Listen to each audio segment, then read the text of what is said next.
Sauron has yet to reveal his deadliest servant. The one who will lead Mordor's armies in war. The one they say no living man can kill.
Slay them all. What of the wizard? I will break him.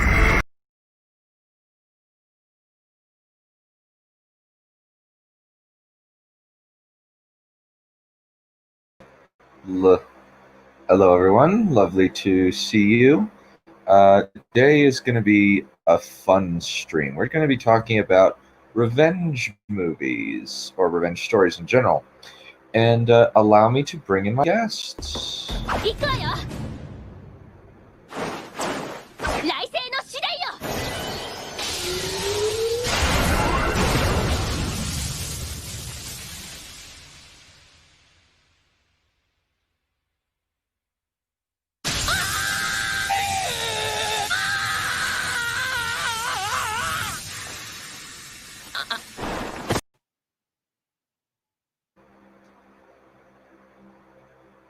Hello. Hello. So, yeah. And we also have another guest. Whoa. What the hell? Get down! No, you stupid! Wait!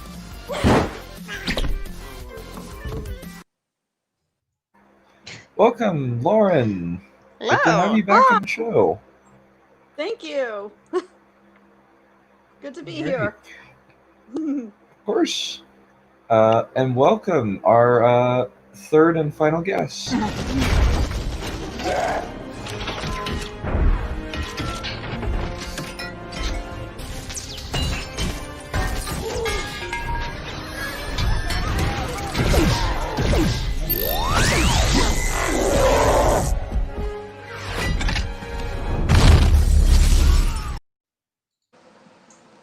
Heresy begets retribution.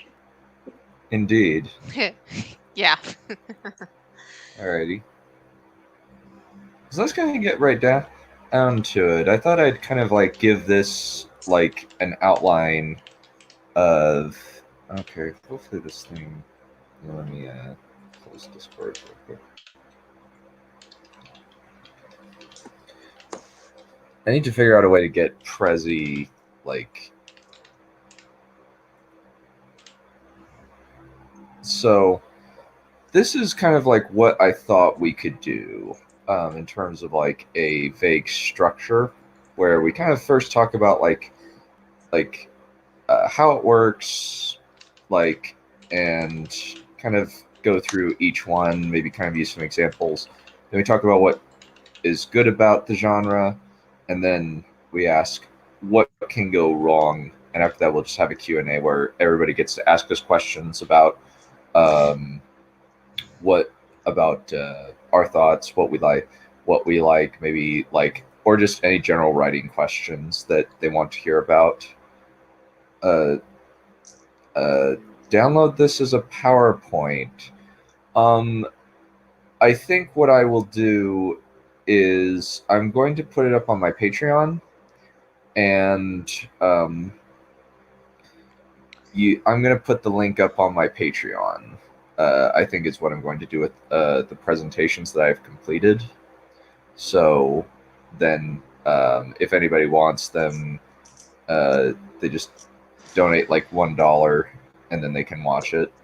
Donate $1 to $5, and then they can watch. They can take a look. They can take a look at the prezzies that I've created. So, kind of first off, revenge structures usually have very simple, or at least revenge stories have very simple structure. We have very simple, kind of initially, like, in order to get revenge, you have to have something that is done wrong to our main character. You have to have a kind of a moment where the antagonist or the object of revenge does something terrible. Here we have 3 examples. We've got Kaladin Stormblessed from the Stormlight Archive, holding his little brother Tien, and who died. We have the Punisher, holding his family from the Thomas Jane movie, and then we have John Wick holding his little dog Daisy. So, I guess what would you say is the the strengths of having this kind of this particular structure? I guess where you have a wrongdoing, then you have the pursuit of the revenge, then you have the final fight between the 3 in the main character who's been wronged and the antagonist who wronged him. I guess what would be kind of like the strengths of that structure, would you say? Well, this is, I guess you could call this both a strength and a weakness, or maybe just an observation. It's pretty plug and play. It's like a Mad Lib. All you need to do is person, what they were wronged for, and who wronged them, and what they do in response. That is basically a Mad Lib from there. Yeah. Yeah, I'll go into this. Yeah, we'll go into this more like when we get into what can go wrong, where you're not invested, samey plot, or all too easy. Yeah, well, the idea from there is that because it's an all too easy plot, you can put your effort elsewhere. Yeah. And so that's kind of what we need to, I think in terms of you're immediately, if you do it well, you're immediately down to to go along with the person who has done this, or at least who has had this done to them. Your sympathy is immediately with them. You are able to really identify with them. And usually action or revenge films are I guess denoted. Usually they have at least a competent character or at least a competent / proactive character in the driver's seat for the most part. At least the good ones do. I think even the bad ones. Yeah, because you have to have a character. Initially, maybe the character, their family person, and then their family dies. It's kind of, that part is kind of okay, try and do something different. But usually that's kind of the way to get the audience on side, is murdering a family member or something, or a coworker, or committing a financial wrong. In the case of something like Count of Monte Cristo, they put him in a horrible prison, where he's abused. At least in the movie. In the book, he's just left alone. Yeah, they get him tried for treason or something. Well, they just kind of throw him in the Chateau d'If for no reason. He's in like initially like he's accused, but then the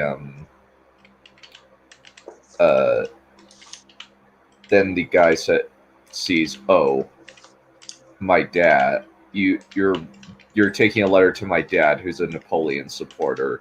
I need to send you to the Chateau d'If to shut you up, because otherwise you're going to wreck my political career. And isn't his girlfriend stolen as well? Yes. So Space Junk, that would be Taken. I have honestly not seen Taken. I have. Don't worry. Okay. So, like, how does Taken... Like, Taken is basically just, like, Liam Neeson's daughter is taken, and then he has to shoot the bad guys up. Let's see if I can do this. I used to be able to do this off the top of my head. If you're looking for money, I don't have any. What I do have is a very particular set of skills. Skills which make me a nightmare for people like you. If you return her, I'll let you go. Nothing will be wrong. But if you do not, I will look for you. I will find you. And I will kill you. Nice. Something along those lines. I had that speech memorized once. So, Lauren, you had something?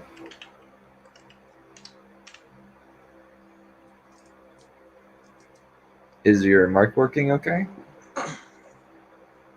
Keyblade Rider is muted. Yeah. Yeah, I think maybe she's having like struggles with her mic or something. That's a possibility. I think usually like the thing that people like play around with the most is the pursuit of vengeance, I suppose. Where John Wick is a very action-oriented kind of thing, and versus Count of Monte Cristo, which is a more cerebral revenge story, where the Count of Monte Cristo basically sets up a set of traps, financial, legal, that sort of thing, in order to make it so that the his enemies fall into it. Whereas John Wick, it's basically, I have a singular target, and I'm going to kill every single person in my way, because it's basically, if you cross John Wick, you are going to die, and because he's going to shoot you in the face. You know, it's another really good classic revenge story. Othello. What? Oh yes, that's an interesting one. That's an interesting one because it's the bad guy who's the subject of the revenge, as opposed to the main character, which is what a lot of the things that I've brought up are. But that's actually a good point. Where that's very much Othello is very much a thriller of its time, where Iago is trying very hard to make it so that the man that thinks he's his friend then becomes his enemy because he feels he's slighted him.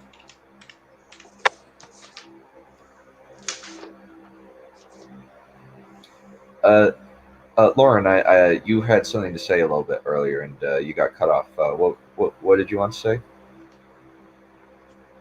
Oh no! Before I just had to get the door real quick. I'm back now. Sorry about that. Oh, no worries, no worries. So, what are your thoughts on like revenge stories? What would you say like are the strengths for you? For me, I would definitely say sometimes it's just good to see like excuse me. Sometimes it's just good to see someone like when they've suffered a great wrong just get like some honest to god payback Yeah. in some regard. And I would also definitely say, like, I mean, sometimes it's even good seeing a villain try to seek revenge too. It adds so much to the character depth and everything when it's handled well. Yeah. Like villains getting revenge against each other. Or villain against a hero. Yeah. What was that? John Lenley's got a good comment. The best revenge story is The Rise of Skywalker. Jason had his precious sandcastle ruined and he decided to destroy the whole beach. Yeah. Oh, this one's great. Don't forget Kill Bill. Don't forget the far superior Yeah, Kill Bill's a adaptation. great one. I love Kill Bill. Kill Kong. Well, don't forget the far superior adaptation. Yeah, Kill Bill is great. I love that as a good revenge story. That is a great I hear one. some echo. It's not me. I think maybe just play in some headphones. I hear some echo. I think maybe just play in some headphones. It may be me on my end. I've been trying to fix it. I've been getting robot on my end. Oh, that's okay.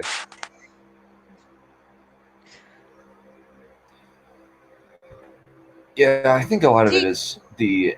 Oh, go for it, Neph. Well, my question was, do you have the stream open on YouTube? I usually open it and just mute it. Lauren? Okay. Yeah. There we go. Well- I think I have. Yeah. And usually, like, the final fight, like, is usually, like, pretty standard. Or at least, like, a final confrontation. Ah, John Johnson is back. Lovely. Welcome back, John Johnson. Johnson, welcome back, Space. Now you get to watch something fun. Yeah. Yeah, you get to watch us just talk about revenge stories. And we get to talk about not just writing, but video games too. The important thing about a revenge plot, I think, is that you reach catharsis. If you don't reach catharsis, then you've done it wrong. Yeah, that's one of the points I put up. So I put cathartic ending usually. Mm-hmm. Usually, as well as like what kind of we talked about this before, but one of the strengths of like in a revenge genre is a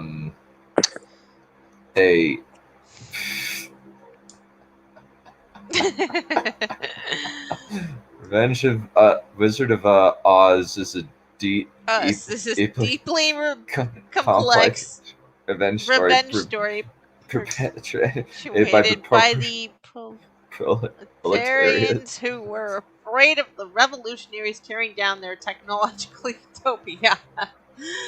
Oh. Yeah. I think a big I think I will bring up Last of Us 2 passingly in this. Since it seems to be kind of like a really fairly like meh, not well done action story / revenge story. Yeah, it's not well done at all because a new character is introduced that nobody cares about. And they do their best to actively make you not care about them. Yeah. There is so much. And then this person gets their catharsis. Let but Lauren. Yeah. Let Sorry, Lauren. Yeah.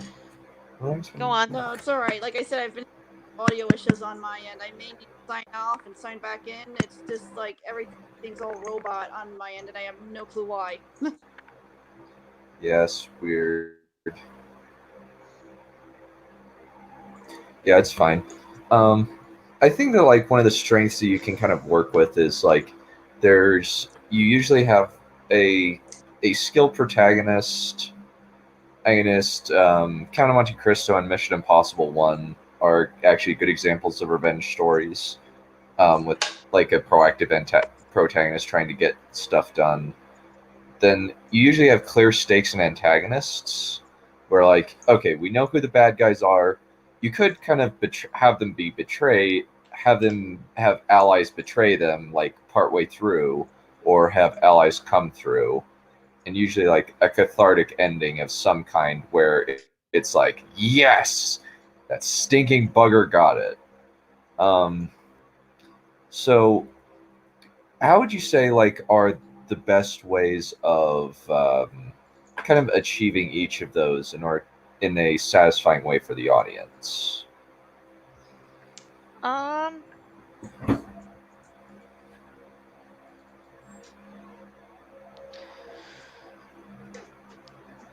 Achieving what? Well, at least like getting like utilizing those elements in a way to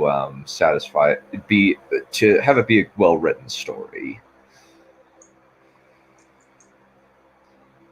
Oh. Yeah. Yeah. Since I think the one part is kind of like you need to make us care about the person and why they want revenge. I think is a big part. That's the most important part. If you don't manage to do that, then you're sunk.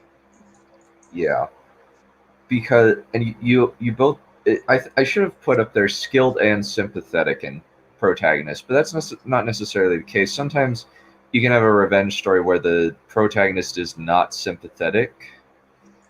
I can't think of any off the top of my head, but the protagonist in like at least like the Punisher, John Wick are kind of classic examples of revenge movie protagonists.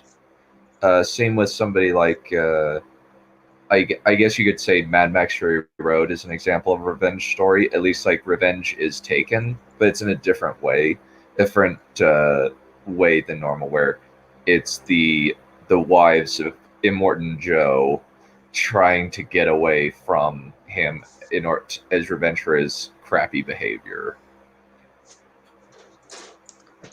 Yeah, I can see that. Yeah, and you're wrong about that.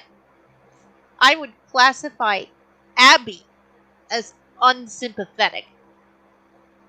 yeah, and yet The Last of Us 2 tries to sell her as one of the protagonists. which is very which is basically cognitive dissonance city right there. Yeah. She gets her catharsis really early in the game and then spends the next, 10 hours or so dicking around? Yeah, faffing about. Yeah, Yeah, just doing that's. I mean, zombie apocalypse and revenge stories are not my thing in general, but that's not how you make us care about a character. You have to have them faff about before they get their catharsis.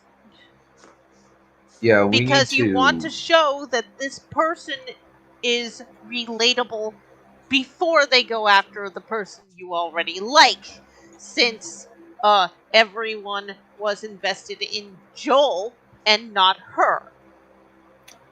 Yeah, and the immediate thing of like, we needed to have a. Okay, Lauren's thing is acting up. She's going to try and come back in. Yeah. So I think that a big part of that is like we need to have some kind of investment. Like, admittedly, like, so I think this might be a good place to talk about kind of like what's being dubbed as the "my dead family" trope, where that's a very common revenge / action movie thing, Mm-hmm. However, it's not often done well.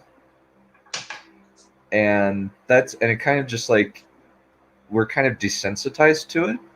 So we need to figure out other ways of kind of getting the audience invested into the into the character. Yeah, you have God to of show. War is Yeah. pretty bad about this. It's like, if you follow what's going on in this story, especially God of War 2 afterwards, where Kratos starts getting really senseless, there's kind of a very iffy plot point about what Kratos is taking revenge for, and you might think, if you're just watching it normally on a first playthrough, that the revenge is Zeus killing Kratos and sending him to Hades at the start of the game. Actually, it's where Zeus, after killing Kratos, goes to Sparta and basically lays waste to the entire thing, and there's only one Spartan left. That's what Kratos is actually taking revenge for, except you wouldn't know that because, one, it's very rarely ever brought up, only in like one cutscene, and every time other than that, it's just Kratos talking about revenge. And the second reason is because it's a time travel plot. Ah! So, in other words, it's a blink and you miss it. Yeah, Kratos is taking revenge for a thing that he killed the Sisters of Fate for, so that he could stop it from ever happening. So he's taking revenge for something that causally did not occur.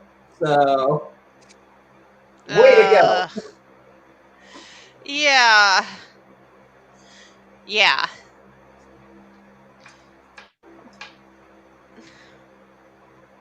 But, and in revenge plots, I think you can... it's possible to have unlikable characters, but for revenge plots, even if they're not likable, you have to make people root for them. So even if it's, my god, I hate this guy, you still have to make the person reading the book, watching the movie, or playing the game go, I might hate this guy, but I also want to see him get his target.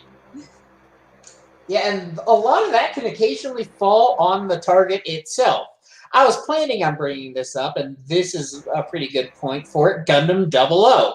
Okay. One of the recurring subplots throughout Gundam 00 is that there's this Middle Eastern terrorist named Ali al-Sachez. And unlike what you might think in being an Islamic terrorist, he's explicitly atheist. And the only reason that he's just stirring the pot in the 2200s Middle East is that he's essentially a cash cow for war profiteers, and he thinks that fighting is fun. He's a blood knight in the classic sense of the term. So you're very much inclined to hate him, and to its credit, the story definitely does make you want to hate him. He kills a civilian character's older sister in cold blood, basically for no reason, because she was a reporter who got too close to things. We lost Dunn. Oh no! I'm just gonna keep going. Yeah, just keep explaining. Mario Sanchez, bad dude, very bad dude. Unfortunately, the character who's supposed to take revenge against him is the Exia pilot, Setsuna F. Seiei. And for the record, no, they don't actually say what the F stands for, so I choose to believe it stands for fucking. So, Setsuna is supposed to take revenge against this guy because when Setsuna was a kid, Ali convinced him to kill his own parents with a gun and then to follow him in the path of holy war or something like that. It's weird and dumb and insanely violent. And so you would think that Setsuna is supposed to be the guy who's eventually going to take Ali out. So he finally eventually gets the chance. I forget what season this is in. And despite the fact that you absolutely, that maybe it's just me, I personally find Setsuna really fucking annoying because he just doesn't have the same humanity that other characters do. I mean, even the actual literal cyborg is more human than he is, but ain't that how it goes? But you still want Setsuna to get their revenge, even if you think he's a complete pissant, because the villain is so well characterized. Yeah. Unfortunately, it doesn't wind up mattering because he refuses to take revenge when some children start singing nearby. Ah! Yeah. Yeah. Yeah. And Sorry that's about really... Yeah. So... Sorry about Yeah. Yeah, Gundam 00 in terms of its writing is like the really smoking hot supermodel who lectures you about how you need to save the rainforest. It's well put together, but it's extremely inane. All right. Oh, sorry. Sorry, my internet cut out. I'm sorry to leave you in the back room for so long, Lauren. I apologize. My bad. Well, I made my point in the time that you were out, so. Sorry. Yeah. I think about characters that you don't like taking revenge because the villain is worse. Another actually kind of option is actually an example of like a revenge story is Kaiba in Yu-Gi-Oh! That's a fun one. That's a fun one. Where nobody gets hurt, he just wants to beat Yugi in a card game. That's all he wants.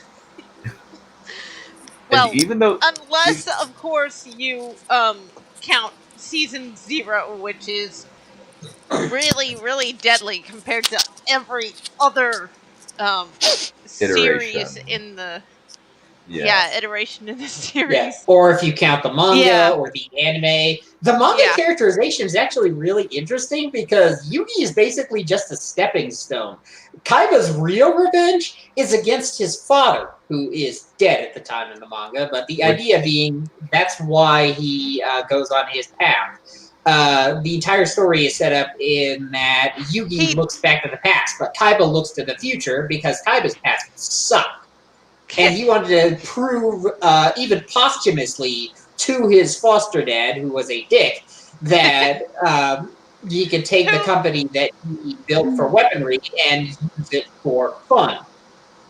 Well, because he's a kid at heart. Yeah, if I remember rightly, he defenestrated his dad. It depends on the continuity. In the manga, Gosaburo actually jumped out the window because he did. Yeah, he jumped out. He jumped straight out the window. Defeated him. Yeah. Yeah, but well, he depending on the continuity, he defenestrated himself, or Seto did it. And in the show, he just digitized his mind. And yeah, so the virtual Noah world arc was really really interesting. Yeah, and I'm kind of sad that Noah had to kill himself in order to get rid of dear old daddy. Yeah, that was part was sad. Yeah, the card game is very confusing. I would agree. Ooh, I feel bad that I didn't think of. Oh yeah, that's another good one. Which one? I think Space Junk. Oh. Yeah, that's. I haven't even seen that, but it's on my bucket list. I think I've watched it, but it's been so long since I could have possibly seen it that I don't remember much of anything that goes on in that movie. Yeah, it's definitely a fun movie. By reputation. Yeah, I actually forgot about two important ones. How could I forget about the Princess Bride and good old Pirates of the Caribbean? Yeah. Pirates, I don't know though. Yep. Yeah, the Pirates of the Caribbean is a very good example of how you do it correctly, I think. I have seen Princess is, Bride. especially the way the whole battle went down later on. Mm-hmm. Yeah. The whole thing between Barbossa and Sparrow when they have their fight, that was the best fight I had ever seen. Yeah. Pirates Pirates is one of the few franchises that manages to be fun, but also a revenge plot. Because it didn't strike me as downer when I first watched it. And I've watched all of the movies, I think. It isn't. It's not set in a grim, dark universe. There's kind of an air of like cheeky fun with an air with And a bit of macabre. I prefer there being light at the end of the tunnel to the world just being grim dark.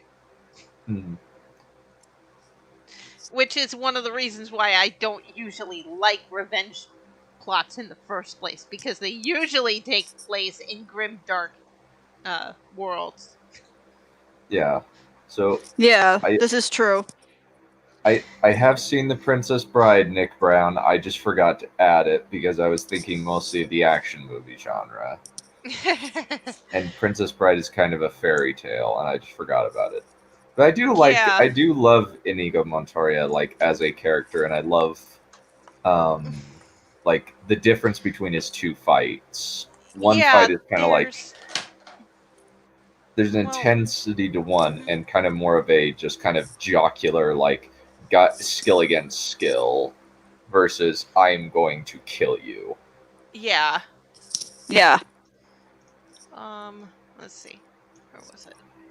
Yeah, I see you got Punisher on there, which is a very interesting choice for revenge stories because while his origin is absolutely a revenge story, 99% of his stories actually aren't. They're basically a cross between a mafia drama versus a war story. Aha. It's more of a clash of genres, and it's like you're dropping a veteran on organized crime is essentially what's going on. And it's like Punisher is usually very dispassionate against his foes, taking them out in very efficient ways rather than particularly cruel ones. Which, hot take, that's kind of like, I recently watched the Thomas Jane Punisher movie, and I didn't wind up liking it as much because it was very personal. And that's not usually how Frank is characterized. Yeah. In something I'm writing, I've got a note here where two characters are fighting and they banter Princess Bride style between Indigo and Wesley. But it's been so long that I cannot for the life of me remember what the dynamic between them was. Yeah. It's like you're using Bayonetta's defense against me. I thought it fitting considering the rocky terrain. That's interesting. I usually would have used the Apophea. Yeah, I see. Yeah. And I am not left-handed. I am not left-handed either. I remember that, but that's the only part of that I remember. Yeah. Or I find Tybalt more interesting encounter to Capophea. That is unless you studied my Adidas Agrippa, which I have. Okay, obviously we need to do Princess Bride for the next movie night. Yeah, we still need to finish Last Kingdom, and we only have 2 episodes Oh, left. good, you haven't finished it already. Oh, that's another revenge story, basically. Yeah, that is, and it's done really, really well. I need to watch that. I've heard good things about it. Oh, it's awesome. The protagonist is a He's very direct. Yeah, he's really blunt and he's a bit of a douchebag, but he has everyone rooting for him. Yeah. Well, everyone who watches. Yeah, it's partially because he gets crapped on a lot. Yeah, and every single person who is supposed to stand behind him betrays him, basically, except for the Vikings. Ooh. I've heard Vinland Saga I haven't read this one myself, but I heard there's a really big revenge plot in there. Ooh, I know that there's Vinland Saga. That's the I can't say that I've read that, but I do know of the Kalevala. That's a story that I'm intimately familiar with, where you have the this smith who, it's kind of a weird mix where it kind of turns into a revenge story at the end, but it's kind of a where kind of like you initially have this smith who says who is tricked into going to the north to help out this sorceress to build this sampo, which is a font of all things good, like flour, salt, and money. And then after he marries the lady's wife, what happens is the sorceress basically takes the thing and doesn't let anybody have the sampo. And so they go north and say, hey, we would like our share. And she's like, no, I will not let you have it. And then the sorcerer puts her to sleep, her and her men to sleep, and they steal a sampo. And then an idiot basically wakes everybody up by caterwauling a victory song. Oh, God. Oops. Oh boy. Yeah. And the Return of Jafar. Yeah. That is a good example, actually. Well, good. I don't know how to classify Return of the Jafar because it's not an Aladdin movie. It's a Yago movie. Let's be honest. It is just about Yago. Aladdin is a side character in his own movie.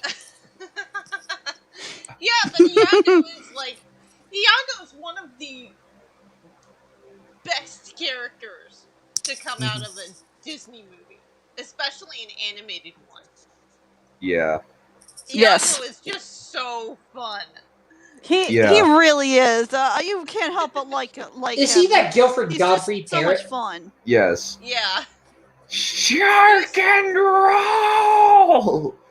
Ooh. Yeah, he's the parrot. He's just he's the best. He's even better than Abu, and Abu is amusing really great. too.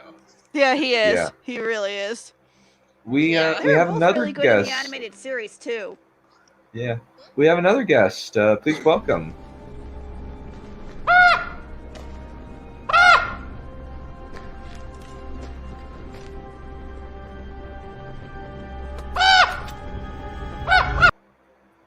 Speak of the I bird. thought you weren't going to make it. Yeah, it turns out I was able Hi. to after an hour of that stuff. Yeah, Hamlet's a tragic one. Lion King Yep. counts. Yeah. Yeah, Lion King would Somebody count put too. up Yeah. The Incredibles. Yes, Yeah. The Incredibles Ooh, absolutely that's a good is a one. revenge story. Yeah, That's the It one really with the is. villain That's an who got interesting the revenge. case. Yeah, you mean the one There are where actually a lot of everyone's cases where the super villain and no wants one's revenge. super? That one? Yeah. Yeah. Yeah. Huh. I'm Syndrome, your nemesis, and crap. I love Centro. Centro is a wonderful villain because he's such a dork. He really is. He's not as appreciated as he should be. Yeah. Yeah, He- and the I don't he's do quirky. capes because it gets pulled into jet engines and stuff like that. And No capes. As soon as the tailor said that, I knew for certain that was how the nemesis was going to be taken care of. Here's the thing about Centro. He is a relatable character. We all had that like that one hero we lived up to. They just let us down, and especially nowadays, there's everything crazy going on. Yeah. And he's such a dork, but he's such a threat to the characters because he's a genius. He's literally the nerd revenge story. You caught me monologuing. Yeah. That was the best It's line. literally the nerd's revenge story, taking his revenge on the jocks with his brain, his gadgets and his gizmos and his wealth he's acquired. Yeah. Well, welcome. And that's We have just a new his Oh, we have we actually have a new viewer, James Walton. Welcome. Oh, Hello, hey. James Walton. Oh, there's Yeah. more. Nice. Oh yeah, the Karen thing. Yeah, the Karen. Yes, all the Karens must fall. Yeah.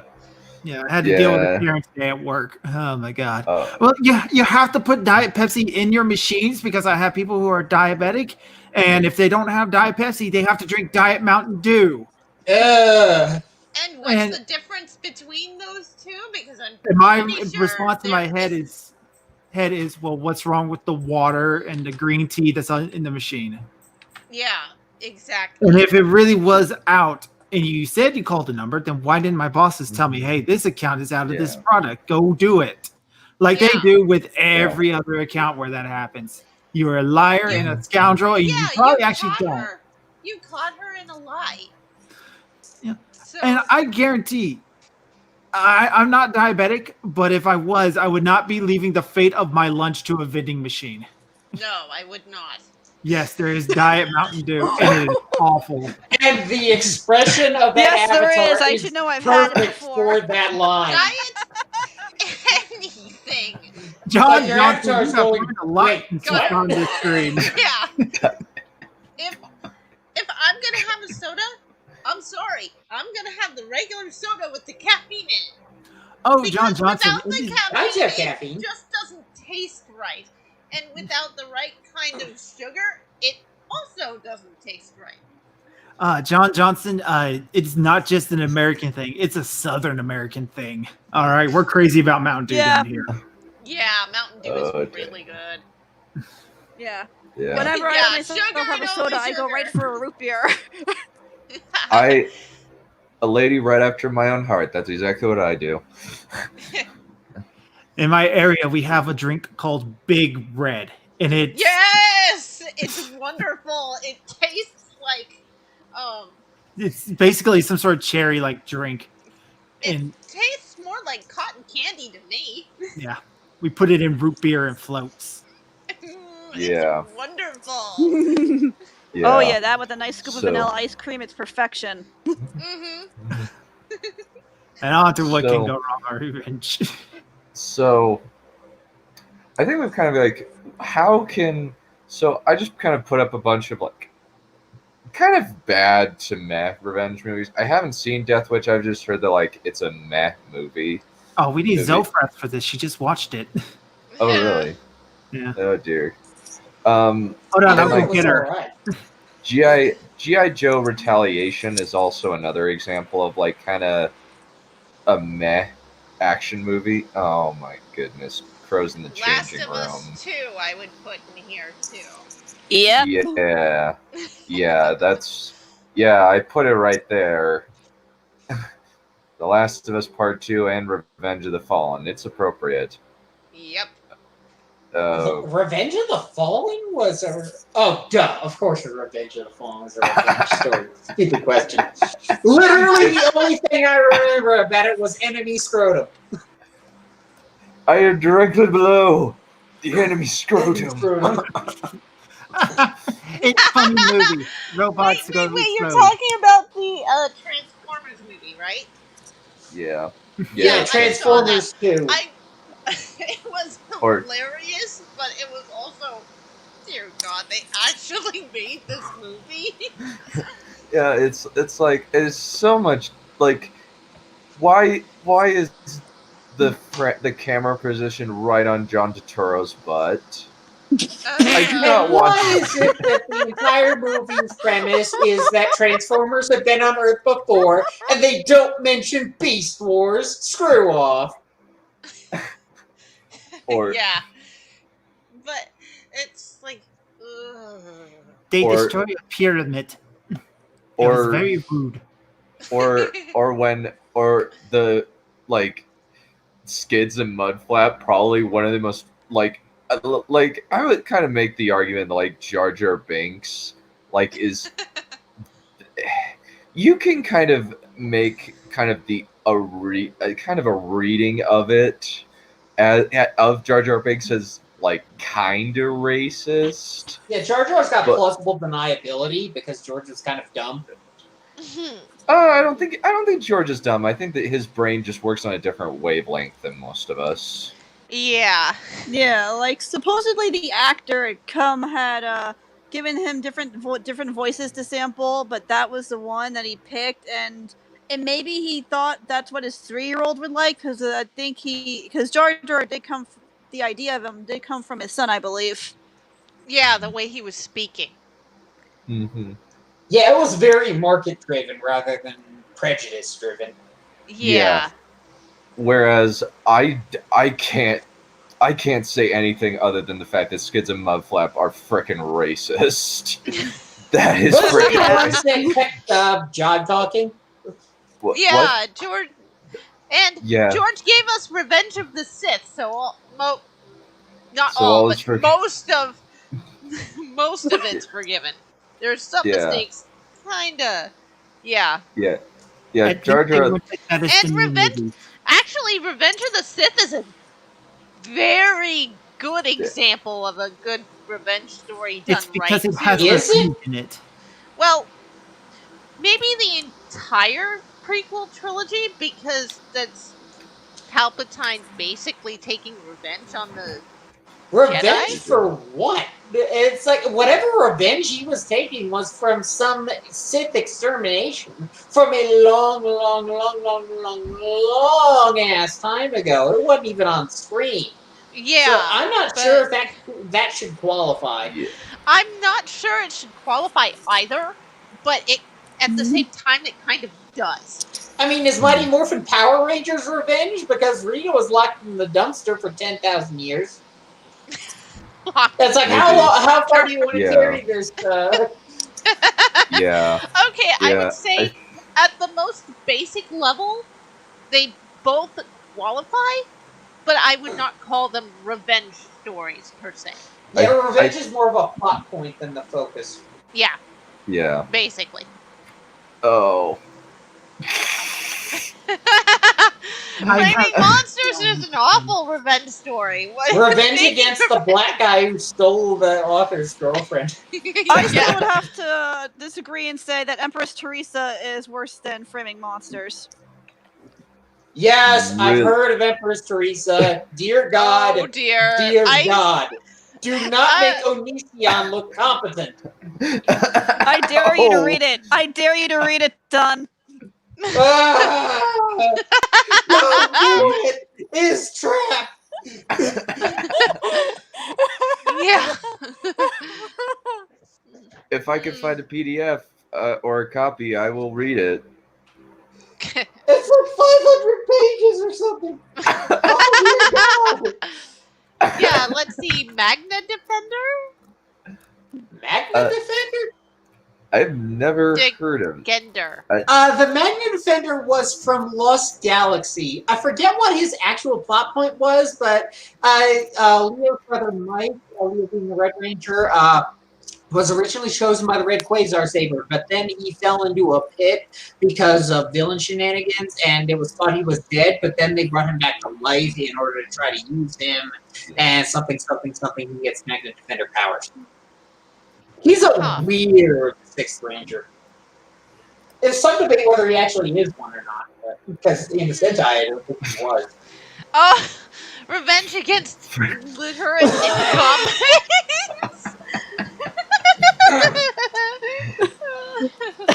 But yeah. Revenge is mine, says the Lord, Captain Commander Dunn. Yeah. Yes.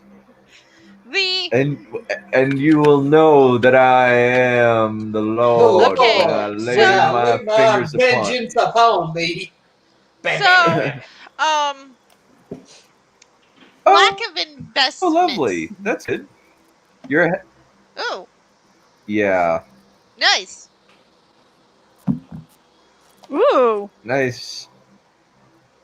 Awesome. So yeah, how another good one is would- actually Highlander. Yeah. Mhm.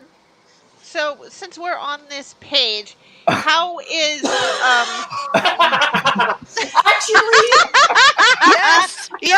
what I want. No! Do it. No! My Immortal. We No. should do that. The room of fan fiction. Samurai Jack also counts. It's so great. That is so great. I love how this is a, like, please read these books on stream. Like, this is our equivalent of Smudboy's Suggestions channel. Yeah. Yeah. I get revenge. Yeah, I love Samurai Jack, like, where it's basically like he is up against Aku, and he's trying really, really hard to kill this freaking unkillable demon. And it So just... he can. Well, his main goal is just get home. Yeah. So. Back to the past, Samurai Jack. Mm-hmm. Watcha. So I know how the lack of investment works in The Last of Us Part 2, but how does that apply for the Transformers movie? Yeah, We we all don't belong care. to that in our memory. Because we don't, because, well, basically it's kind of like the Fallen is basically like, I think it's mainly because like we don't care. I mostly just picked Transformers Revenge of the Fallen, A, because it had revenge in the title, and B, you don't care about any of the characters in it. Even though like Optimus Prime is technically at the end taking revenge for getting murdered. Like, I'm just like, He's Like, Optimus Prime. He dies every Thursday. Yeah, That's true. pretty much. Yeah, but it's like I don't care about Sam Witwicky or his annoying roommate or John Or his Turturro girlfriend. John Turturro. I don't care about John Turturro abasing himself in this terrible movie, and I don't care. I never cared about the human characters. I only ever cared about the Transformers. And you don't even get good Transformers. You have these horrible, annoying, like monkey-faced, like, and literally kind of blackface because one of them is voiced by a white guy. Yeah. Wow. And they literally say, "No, that looks like Cybertronian. We don't do much reading." Johan found something. Alrighty, if you send it, that will be the next suffering through stream. Aim subject. Oh my Yes! god, that is going to take a year. Okay, gameplay writer, you have to come in on this. You brought this upon us. Alrighty. Suffer with us. Yeah, I would honestly agree that. Honestly, yeah. Transformers 4 is actually more of a revenge story because Optimus Prime wants revenge on the people who have killed his friends, but he does bugger all other than faff about. I would say Fallout New Vegas is another revenge plot because at the very beginning, I believe the player character is killed. Well, attempted to be killed, if that's what Yeah. I'm thinking of. You get shot in the head, but managed to barely survive. With only moderate brain damage. Yeah. The game was Tis rigged but a all along. flesh wound. Tis but a flesh wound. You got Alright, shot we'll in call the it a draw.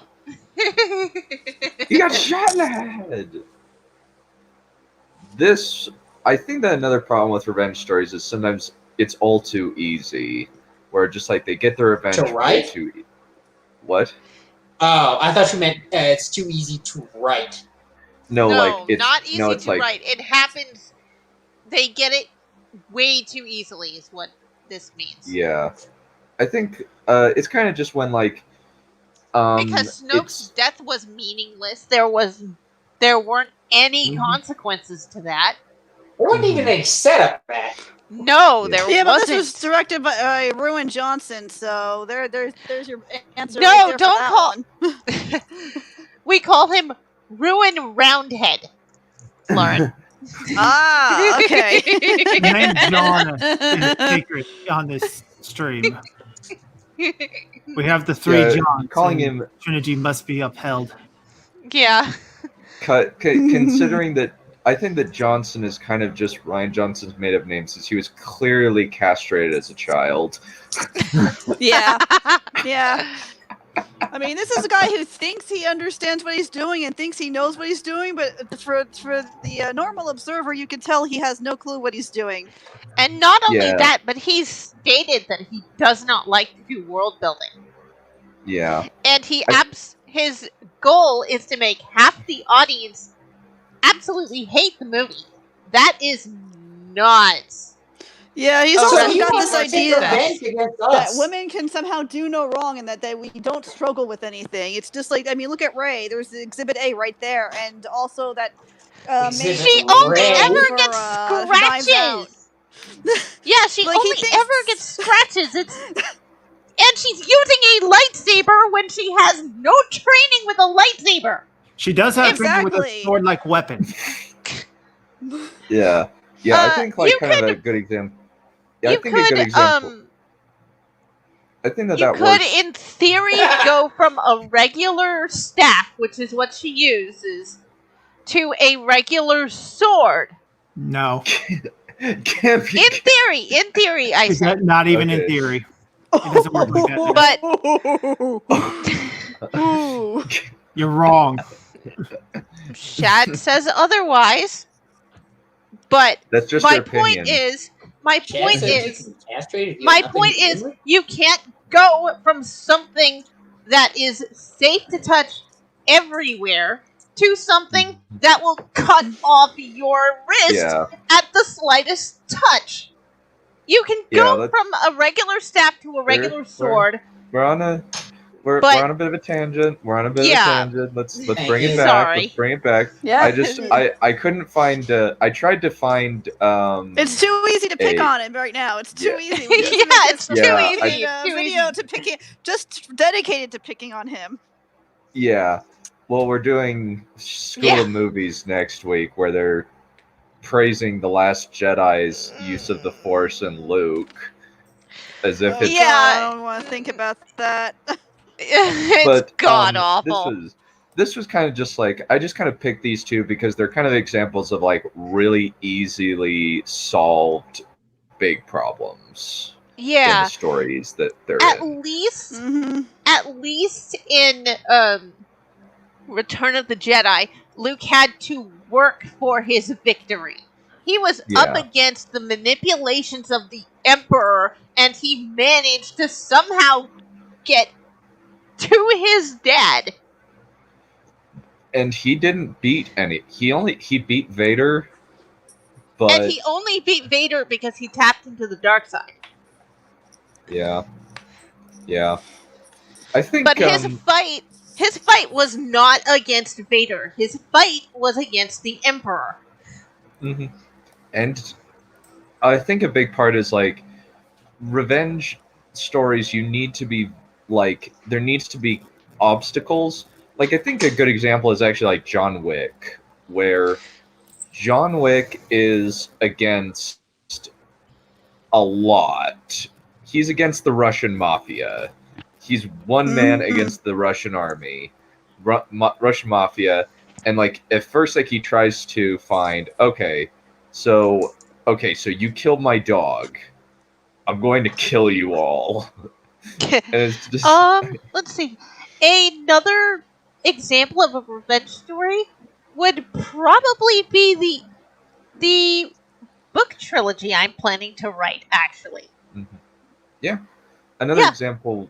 Yeah, I think that part of it is just like John Wick has like, it has one singular goal. He just want to kill this one little pissant, and he is willing to go through anybody.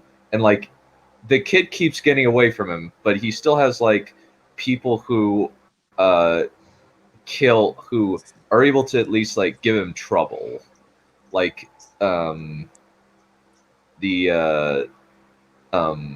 like several members of the Russian mob. Like there's like just sometimes like they'll be like bodyguards that are like really hard for him to kill, or like Yeah. at least like are skilled like him. But then he can basically like just shoot very precisely, kneecap, then right to the face, kneecap, right to the face. Yeah. Yes. And it's so awesome to watch. Yeah. And there has to be proper buildup. There has to be obstacles, or else it feels worthless. Yeah. Like Yeah. Like, one example I could definitely think of for anyone who watches anime, Full Metal Alchemist, the whole Roy Mustang versus Envy fight from Brotherhood. That was such a good fight. The build up Yeah. to that, it was so satisfying. nice. What would you say like were the things that made it satisfying? Envy I died. think- Well, yeah, that. Also, just watching him get the snot beaten out of him in the best way possible. Not just, like, physically beaten up, but since Roy Mustang uses fire, all of the fire abilities. And at one point, Envy's like, oh, I'm going to transform into his best friend and try to shock him like he did with his friend Maze Hughes. And Roy saw it coming a mile away and got him so good. The Like, I would definitely recommend watching the fight. I think I've heard I'm of that. definitely going to. And I think I'm going to go back and I'm going to try watching the entire series now that you've said that. But the difference watch between the Brotherhood version. That's where the fight is, not the original. Not the original. The original's kind of meh. Yeah, go to Brotherhood. Trust me. Okay. I'm going to see if I... Let's see. Do I have it? If not... John Lonely had a very amusing remark. Breaking Bad is a revenge story against being a middle-aged head of the house. I do. Good. Yeah. Okay, I've got it. I do. Yeah, love... John Johnson's about John Wick. Yeah. Yeah. You kill the canine, you get pain. Yeah. Yeah, agreed. Yeah. Agreed. Yeah. It's like you screw with somebody's animal, they're gonna kill you. Yeah, if you screw with the pet or you screw with the family, you're dead. Basically. Yes. Yeah. Yes. Another one that DB brought up was X-Men Origins Wolverine. It's a revenge story. I've watched Really? that. That's a good revenge story. Really? Because the 2 shots to the head. Yes, no, made... Roma, I mentioned that. Yeah. Yep. Yeah, but when Logan loses his memory, was it girlfriend or wife? I don't remember if they got married or not. Girlfriend. Yes, girlfriend. Okay, his girlfriend couldn't handle it. And so she basically used her power to make the guy who did it take a long walk off a short pier. And it was just great. take a very long walk. Yes. Forever. Yeah. You will, I think what she said was, you will walk and you will not stop walking. Walk until your feet bleed. And Yeah, then that keep part I walking. remember. Yeah. Yeah. That was such a good movie. And Deadpool was revenge against X-Men Origins Wolverine. Oh, Yeah. God. It really was. Yeah. Yeah. Another one is, oh my goodness. It's a fun movie. What are you talking about? I liked it. Most X-Men, like, most people really don't like either X-Men 3 or X-Men Origins Wolverine. It's kind of unusual. Because they screwed up Deadpool very, very, very badly. They did. They really did. Like, the one thing that made Deadpool like popular and well liked is the one thing they took away from him. Also, they Yeah. screwed up Gambit really, really, really bad. Oh God! Don't But even not- get me started not on quite that. as bad as My Deadpool, poor but- boy. They made my poor boy suffer. My poor Gambit. Like, why? Look at how they massacred my boy. Yeah. I think. Well, I don't think that it's like all that. I do know that David Benioff was a co-writer on it along with Skip Woods. Oh is- God, no That explains wonder. everything. Yeah, it does basically. Yeah. Oh, A lot of people don't like it's kind of like a lot of people kind of view that as the worst X-Men movie. And like I haven't seen it in its entirety. I've just seen reviews and it just seems like this is just kind of a like turn your brain off action movie. There's nothing like too like intelligence insulting about it.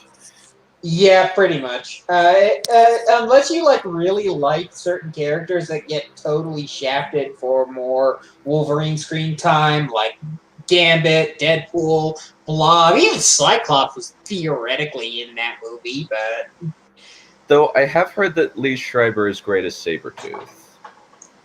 yes, I'll give him that. Yeah.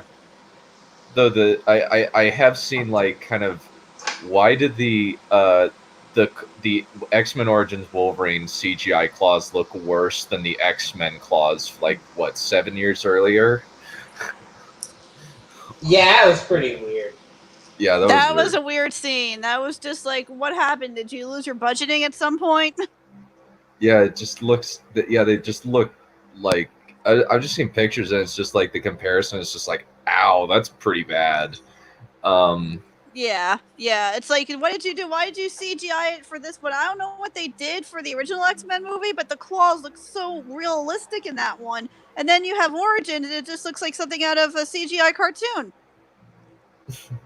Yeah. I think like another kind of problem with sometimes with revenge stories is the lazy ending, or even like kind of where just like it abrupt, which kind of like the take it easy, but also like that's the pursuit where like their obstacles, like they just easily mow through their obstacles to between getting off, getting to the final fight, but then like the final fight is like super like anticlimactic. Like I think like one example is actually Dark of the Moon, where the end fight like lasts like only like 5 minutes and it's after being built up and it just ends where like easily the like Optimus Prime just easily kills Megatron. I don't. It also I was happens kind of, a lot with corrupt corporate executives. It's like, do you really expect a corporate executive to fight? Then again, that's part of what makes that entire genre of movies dumb. Yeah. Yeah, where it's or like, and sometimes it's like, I think AVP 2. I don't know if like I would count it as a revenge story. I do know that like clearly the wolf, Mr. Wolf Predator is after the Pred alien trying to kill it. And it's like, and I think that like an example, I guess The Hobbit would kind of count as a revenge story. It's just not like, it's just Thorin's revenge story as opposed to Mr. Baggins's revenge story. I guess that's a good example. I think the big part is like you need to make the stakes very clear and try and have a hard final fight in order to make the end satisfying. Because if you don't have like a cathartic like breathe out feeling at the end, where it's just like the protagonist fought his hardest and they finally overcame against all odds, and rather than that you have something where it's just easy, the reader's going to be like, well, that was crap. yeah, don't do that. Yeah. You hear that, Neil Drunkman? Do you hear that? Or Last of Us 2's ending, where they don't get the catharsis at all. Yeah, basically Yeah, that. it's just like, yeah, I'm gonna let her go now, even though she, killed my father figure and all that. But yeah, let's just let her go now, because it's not what Joel would want, even though he would very well get revenge if the same happened to her, but whatever. Yeah. Yeah. Yeah.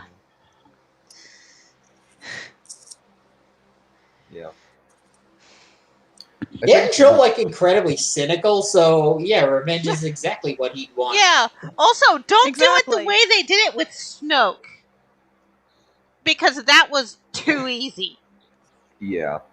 And like I haven't watched AVPR. I've just heard that like everybody like reviles it as the worst of all of both the franchises it's involved with. Prometheus always makes a good showing, and Aliens had some crap happen to it recently. Which would you say is like worse, AVPR or Prometheus? Prometheus or Alien Covenant? Since I've heard they're all bad, but I'm wondering like which is the worst. It would really have to come down to style points. For me, I say Covenant is worse because I hate when people try to lazily retcon crap and then making it more profitable. You mean like what they're doing with Star Trek right now? Yes. Where they like, oh, now we're in a completely different timeline. Excellent for more cash manipulation. This is so convenient for the directors because they get to keep making movies forever. Yeah. I think, really? The Predator 2 2018. I haven't seen any of the Alien movies. I probably need to. I've just heard that, like, AVPR is just, like nasty because it seems as though the directors of Skyline or whatever, like, wanted to do this really nasty movie where in the beginning they kill a kid for shock value, and then the pred alien goes into a pregnant nursing home, and then like pregnant nursing home? What? Well, like I think they're a bit. What? Well, let me think. What is it? How did it, maybe like a hospital or something? Goes in, finds a bunch of pregnant women, face hugs them, and then has a bunch of little aliens burst out of their pregnant stomachs. Ew. Yeah, I think I've heard of that. Why? Why was that necessary? I haven't seen this. I've just heard it. This is like strikes me as like that. What was it? Devil talked about this morning. That like 13-year-old. Ooh, so edgy. Yeah.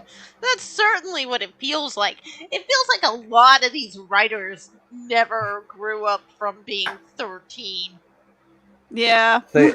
Yeah, I just heard about it. It's just like, and like they even intimate that one of the aliens is going to eat a baby. They don't show it. And then like lazy ending where this just nukes a city after it's semi-evacuated. And it's like, yeah, I think that like as much as dumb as they are, Alien Covenant and Prometheus can't possibly be as bad as AVPR are, based on like what I have heard. Like it seems like both are kind of stupid, but they aren't like kind of despicable. Yeah, like I said, it's a style points thing. What do you hate more? Just absolutely violating continuity or violating the characters in increasingly squicky ways? Yeah. I'd say violating continuity is worse. But yeah, I can agree. I agree on that one. Yeah, AVPR, like as bad as it is, doesn't really violate continuity. It's just like, why did you do this? This makes like Indiana Jones and the Temple of Doom look like a pleasant Disney movie by comparison. Which it's not, but Tell me, Mom, motherfucker. Yeah. But back on track. I think the like part of I think that like with like stuff like all too make it all too easy, lack of investment. These are kind of the three main problems where you can fall into with a revenge story. Like G.I. Joe Retaliation is kind of just like, okay, bunch of new characters. You don't really know many of them, and then like the main character from the previous movie just gets killed in the first 3 minutes. First 15 minutes, just cuz. And then Yeah, the shock value revenge is another big. I think we've gone into that. yeah, the My Dead Family, yeah, or even like the My Dead Family, where it's like, oh, you just killed my family, therefore I am going to go on a murderous rampage of revenge. It's kind of a common trope. You need to. I don't think it's like there's a lot of people say, oh, it's a toxic trope. No, it's not a toxic trope. It's a lazy trope. It's a lazy trope. Yeah. It's effective, and it's kind of lost its effectiveness by oversaturation. Yeah, Yeah, it's a trope. yeah, agreed. It's a trope, and tropes are tools. And I mean, when if any Unfortunately, tools are writers are tools too. yeah, exactly. And if a tool is used too often, people get tired of it. Yeah. That's yeah. all it is. And people Which is don't why a lot mind of- like older tropes if they're done and executed well. It's when you pull the whole revenge is bad thing last minute, like a certain video game did, and then have it like, that the main character goes through all of this and it's just like, nah, he wouldn't want me to get revenge. La la la. la, No, la. yes he would. Yes he would. So- Exactly, because he would have done the same for her. Yeah. So to answer your question, in a lot of respects, there are people who claim that certain tropes are toxic, like the trope of guy kills woman while in loving embrace with her, like X-Men N3 or Game of Thrones season 8. I don't think that those are I don't necessarily believe in a toxic trope. I believe in lazy tropes. Lazy and poorly done tropes is what my belief of. That's the worst that a Toxic trope is be. just trying to like take a trope that you particularly hate and just making it bad in general without sufficient evidence. It's like, I hate time travel for structural reasons, whereas some people hate women in refrigerators for personal reasons. So it's trying to give personally hated tropes more weight to make them structural problems, but they're not structural problems. They're just, maybe you hate them. Maybe you hate them for a good reason and you can't articulate it very well. In which case, learn to articulate it well. Exactly. Yeah. Like the way I say I don't really like revenge stories. I happen to like more revenge stories than I thought because I think of revenge stories as taking place in really dark worlds when they can take place in any kind of world. Oh, John Johnson had a good remark. Everything yeah, there you go. Everything is a story. revenge story. Revenge for all. Yeah. Yeah, like I think that kind of like you got to balance the tone really well. Like with John Wick, it's like there's enough like fun there, and it's not like totally dark, and there's as well as like being some measure of humor, and also it's his wife is already dead, so like, and she dies of cancer, which is like, oh, you poor guy. And then he gets a dog, and it's an adorable little beagle puppy, and then the beagle puppy gets killed. Yeah. Which is like, oh, that's why. Yeah. So I think I was watching with a friend of mine, and she was like, "Did they kill the dog? Did they kill the dog? Did they?" And just got up right in my face and was like, "Did they kill the dog?" I was like, "Yeah, they did. Yeah, they did kill the dog." Oh, that. Dang it! I hate you. I hate you. That happens in Alita Battle Angel, actually. Yeah. Where there's an adorable little puppy who's going to be turned into I think the puppy's going to be turned into one of the android dogs anyway. But the dog is killed. The owner of the dog pack goes, "I'm gonna kill you," and tries his best to kill the thing who killed it. Dogs in refrigerators. Yeah. There you go. There's your new trope. Yep. Killing the dog for emotional manipulation. That happens a freaking lot. It's like there's even a trope in literature for it. People call it death by Newbery metal, and that's if you kill the dog, your story must be deep. Therefore, if there's any story you read in high school or whatever, the dog will not survive. The dog is killed just to make you sad. So does that mean JoJo is a Newbery winner then? I didn't know JoJo killed a dog. Apparently, from what I've heard, it's a really big trope. I haven't seen JoJo myself, but apparently it's a common theme. Yeah, that's another Kill one the for the dog. bucket list. And for Yeah. the when anime streaming stops sucking list. Hmm. Yeah, it's like tone and revenge. There's this one line from the Simpsons parody of Count of Monte Cristo, where instead of like this big elaborate revenge scheme, instead Homer, as a Count of Monte Cristo, builds a Rube Goldberg machine to kick the guy in the nuts. And when asked, it's like, why didn't you just come back? Homer's response was, because it takes time to build a revenge machine this awesome. Plus, during the middle, I had to take revenge on some of my contractors. I love that line. Yeah. Yeah. I do love Yep. I kind of like I very much enjoy the story of Count of Monte Cristo because it's actually kind of an example of, oh, thank you, Johan, for giving me the Empress Teresa PDF. Thank you very much. Thank you.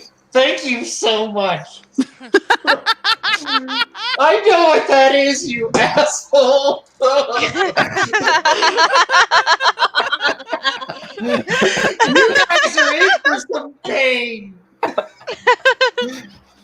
Okay, I will try to read it in a satisfying way. Try not to I bring just any liquor with you. remembered. I heard you could get killed with all the liquor you might need to drink with it. Maybe. I just remembered. If we're on the kick the dog or kill the dog trope, J.K. Rowling did that.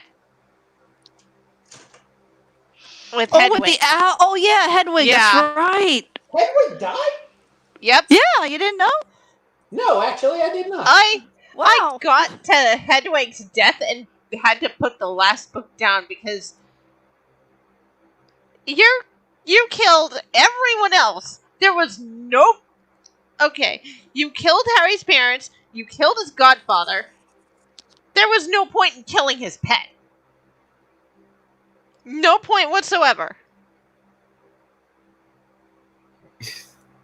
Kind of, I suppose? I mean, Lupin does die in the last book, too. Yeah. Like, I'm interested to see how bad could Mother Teresa be? How could it Teresa. be?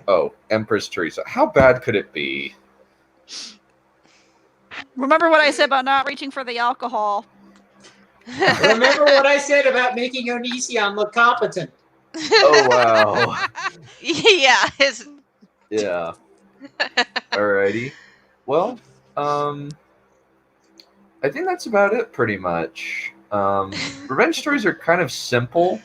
They're kind of simple in a way, and they're kind of easy to, like, a lot of it is going to be putting your own kind of flavor into it because it's pretty standard structure. You can't really like do much with kind of shifting up the structure. But you can do some interesting things with said structure. Like, yeah, a lot of it's... Oh, sorry.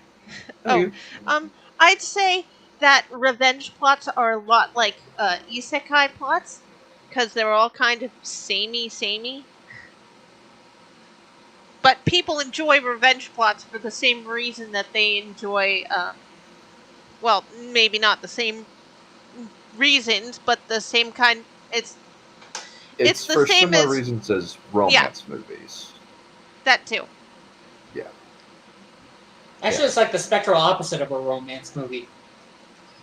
It's the Yeah. guys, like Commando, for example, is the guy's rom-com.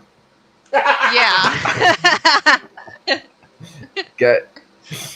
And some girls, I imagine some girls will watch it with their boyfriends and enjoy it. Same with John Wick. Though John Wick series is slowly getting dumber and dumber, and the world building is getting crazier and crazier. They have an actual, they have an assassin Vatican. What? What? Oh, good God. Oh boy. Yeah. Yeah. So it's kind of gotten to that point in the stream where it is time for the audience's turn, or even like the stream members to kind of just ask each other questions. If anybody like has any questions for anybody else, or if the chat has questions for us, I have until 2:15, 2:10ish before I need to cut off the stream. It is now your guys. Up to you guys. Okay. Yeah. I had one, but I want to give Chad a chance because they're a little behind us. Well, you can probably.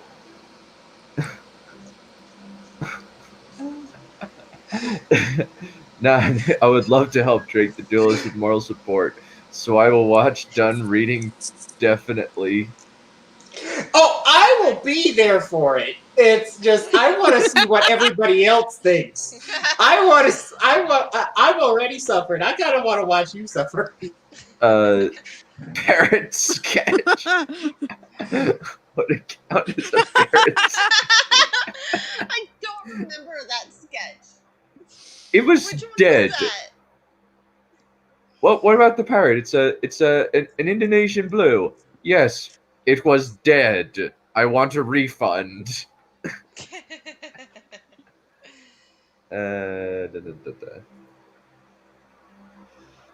Do we have the book? Apparently, yes. Johan just sent me the Google Doc PDF. Oh dear. Yeah, anyway, because I'm not seeing a lot in chat. Has anybody noticed that revenge stories seem to be a lot rarer in anime? They do seem to be, yeah. They do, yeah. Yeah, they're more common in like Western movies. Is kind of where most of the things. Yeah, I got kind of a theory about that. You know when in anime you'll always hear Yurusanai, or I'll never forgive them as the subtitle.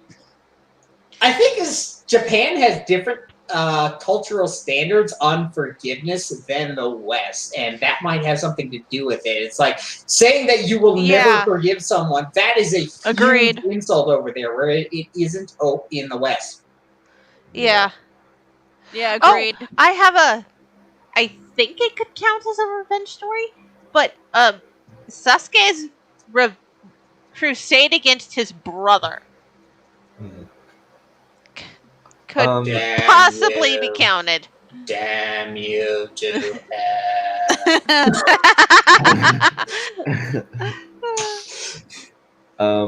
I think no, I have not watched Kill Bill. I know what happens in it. That's kind of going to be a lot. I've not watched it I either. definitely recommend that one. Just the whole trilogy. It's really good. Yeah. Okay, that's a good question. Can a love story end with the two not ending together? I think that would actually be a better ending in some cases for a lot of these, but unfortunately these people are not self-aware enough to understand that the two characters they've written are not compatible. Yeah, it's like that was a big thing at the end of Pacific Rim. It's like Raleigh and Mako, I want to say. They actually didn't become a couple at the end. They were just actually friends or didn't actually have romantic interest in each other. It's like these people do not realize that there are other types of love than just romantic. There's familial love, there's the bromance, and then there's... It's It I think actually one of makes my- a certain amount of sense in Pacific Rim because the way the robots Don't work tell that to the is that they shippers, get- though. They can't handle the truth. The way the robots work, they both get into each other's heads. Imagine all the intimate things they know about each other. They probably don't want to touch each other.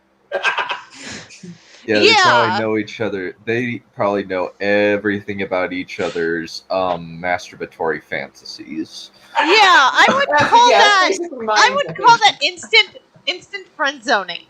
Because I certainly wouldn't want to do that, especially not without all the fun you could have doing it. Oh, who do I wish to get revenge on in real life? Oh, that's a long list, buddy. Yep. Yeah. Yep. Okay. Like, if I don't like somebody, I will put them in my book and give them a really grimdark death. Ooh. If I fed Movie Bob to a dragon. Yes. After making- Yes. Which Yes. book is this one? I just published it, Blood of the Dragon. Ooh.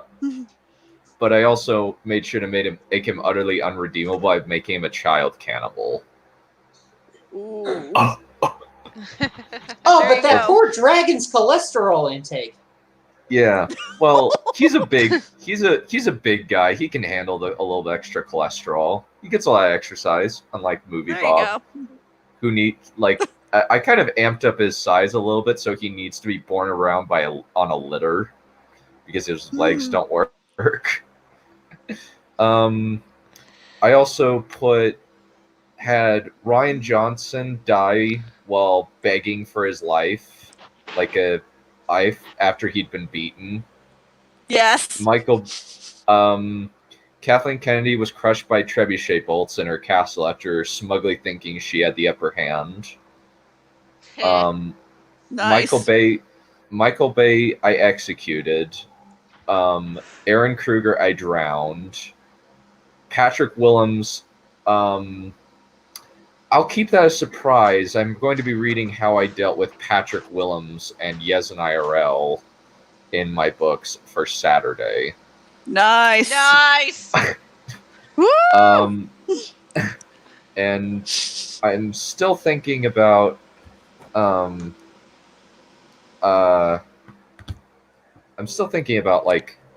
others. I need to look at my execution list. I keep sometimes it's and Alex Shaw, the School of Movies guy, I had him mutilated. After he, since he's a poisoner, so I just had him chopped. So I just had his character just chopped up as punishment. I have a very dark Have you mind. Have you done anything with JJ yet? With who? JJ. Ooh, that's a good one. I'm considering what I should do. I'm considering how I should. I honestly I don't hate JJ as much as I hate Ryan. I think that JJ sucks, but I haven't really had a seething hatred for him. Maybe I should. What about, I forget Because his he name. sucks. It's something with a K. The guy who ruined Star Trek. Alex Kurtzman. Alex Kurtzman. Yeah, I that's might it. put Thank him you. on. I might put him on just to give Star Trek fans catharsis. There you go. Because I don't have any attachment to Star Trek, but he did kind of ruin what is it? Amazing Spider-Man 2. Though maybe that was partially studio interference, but yeah.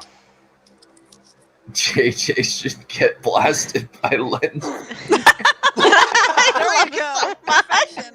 Yes. Let the punishment fit the crime. Yes. So basically, blast him in Oh, Lens fire. flares So- everywhere. He also loves shaky cam too, and I just hate shaky cam. There's few times where shaky cam works, and that was not one of them. No. Yeah. I'm glad you don't think that I'm a psycho. Well, you do it properly. Yeah. And I'm kind of doing the Besides, same a true thing psycho in would never the one I'm admit working that they're on. I going to kind take of revenge. combined. Yeah. Yeah, Well, with it's just mine, like- I True kind of. psycho would make it a surprise. Yeah, actually thinking about it, maybe I Lauren- should Lauren- do the same thing with the minion and the tyrant that I'm going to be writing about. Because I went to a name Lauren- generator to get What- their Lauren- names, but now I'm thinking maybe I should use a different thing. So Lauren, you had something to say? Oh yeah, I was just saying that. I mean, I'm kind of doing the same thing with mine. I combined Anita Sarkeesian with Kathleen Kennedy for one of the big. Wow! Oh God, I hate her. I hate Sarkeesian. Yeah, that one of my big villains right there for the current story I'm working on. But yeah, I'm like, who do I hate the most? And I just combine them together. Yeah. Or like Maggie Mayfish. Who's Yep. who's worse, Sarkeesian or Maggie Mayfish? Sarkeesian. Sarkeesian is actively lying, and we know it. Fish may Yeah, just I be have to stupid. agree. Yeah, and Sarkeesian actually has reach to make people do things she wants them to do, while Yeah, Maggie way more dangerous. Mayfish does not. So that alone makes Sarkeesian worse. Yeah, agreed. God, I wish she would just go away. Go Yeah, away and let us have our sexy characters. I can't say that Agreed. I haven't seen that many of Sarkeesian's videos. I just know that she's something of a liar, and that even people on the left don't necessarily like her. And with good reason. Yeah, the woman. There's a reason people call her a con artist, among many other things. Mhm. Yeah. And any other questions from the chat? It seems pretty simple.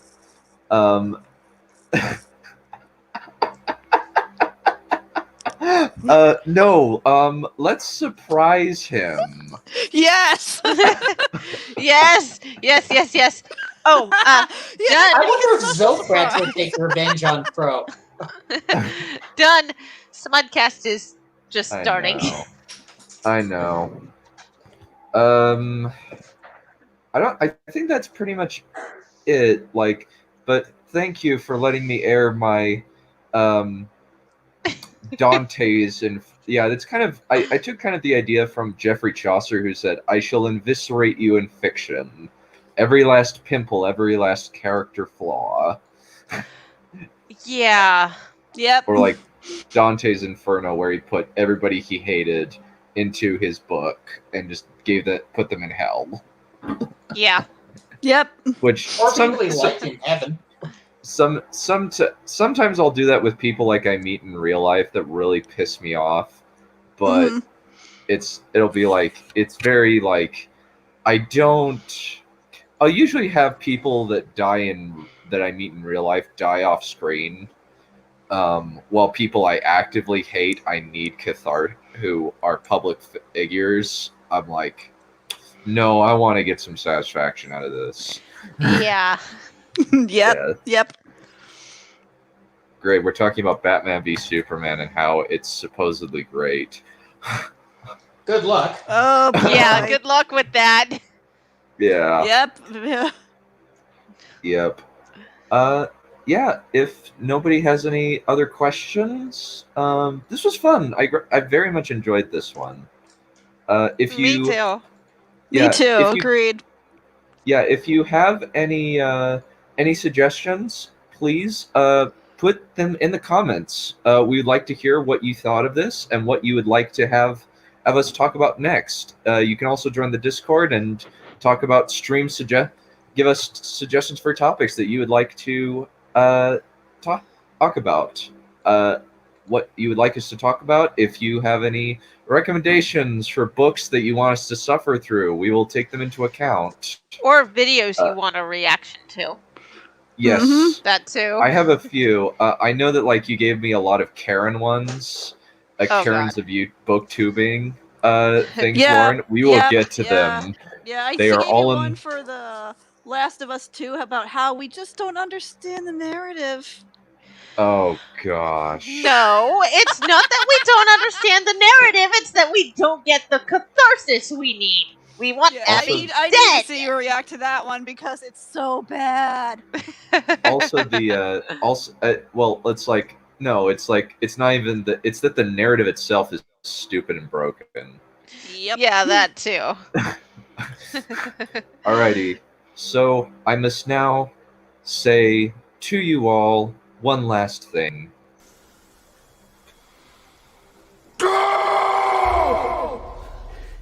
Holy shit. Okay, we're going. Bye, guys. Bye.